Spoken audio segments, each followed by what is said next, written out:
এত বড় ঢাকা শহরে রঞ্জুর যাবার কোনো জায়গা নেই। সে ফুটপাতের ভিড়ের মধ্যে হেঁটে চলে।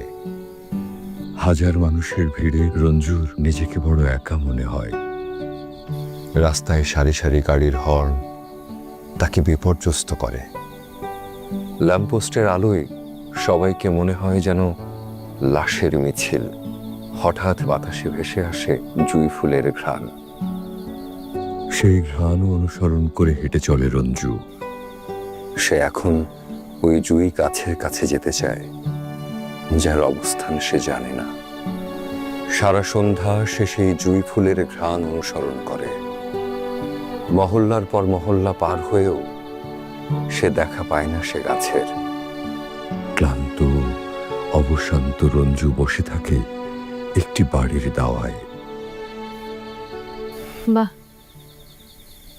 চমৎকার লেখা। একটা প্যারাসিটামল দাও না, জ্বর জ্বর লাগছে। দেখি, কালই ডাক্তারের কাছে নিয়ে যাব তোমাকে। তোমার আর কোনো কথা আমি শুনবো না। ভেতরে চলো, শুয়ে থাকবে। এত সিরিয়াস না তো। তুমি বললেই হলো। আর একটু লিখি প্লিজ। ঠিক আছে।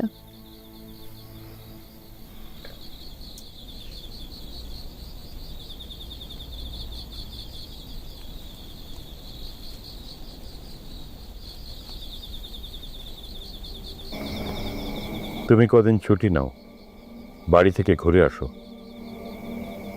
না, এ সময় তোমার ফ্যামিলির কাছে যাওয়া উচিত।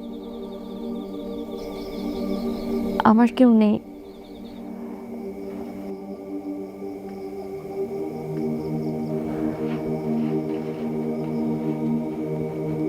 ফিরবে না?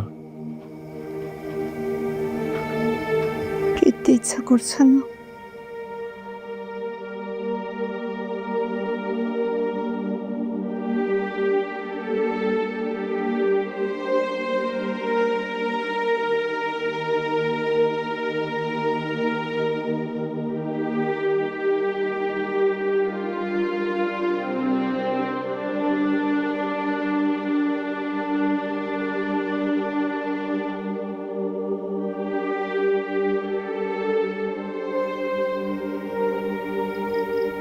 থ্যাঙ্কস আমাকে এই জায়গাটাতে নিয়ে আসবার জন্য।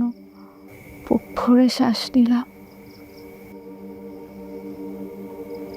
সব বিয়োগই আমাদের মেনে নিতে হয় আইরিন।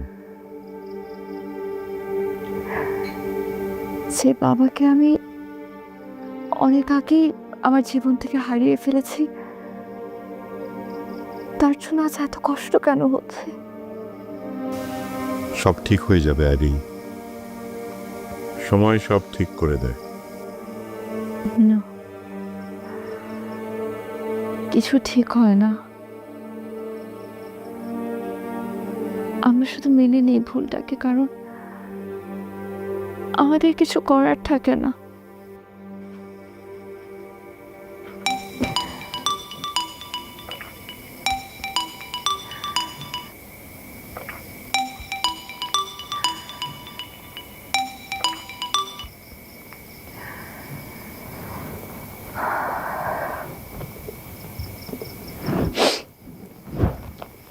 চলুন স্যার, রাত হয়েছে। আসো।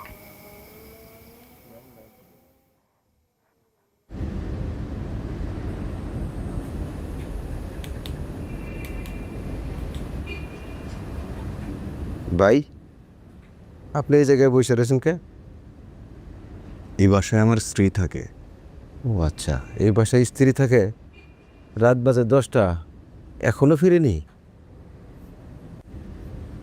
আপনার কাছে কি চাবি টাবি নাই? জি না। চাইলে কোথা থেকে ঘুরে আসে। এভাবে মাটিতে বসে থাকলে ভালো দেখা যাইতেছে না। এখানে আশেপাশে কোথায় ঘুরবো? আচ্ছা, আমি জুঁই ফুলের ঘ্রাণ পাচ্ছি। জুঁই ফুলের গাছটা কোথায় বলতে পারেন? জুঁই ফুল ঢাকা শহরের মধ্যে জুঁই ফুলের গাছ কোথায় পেলেন?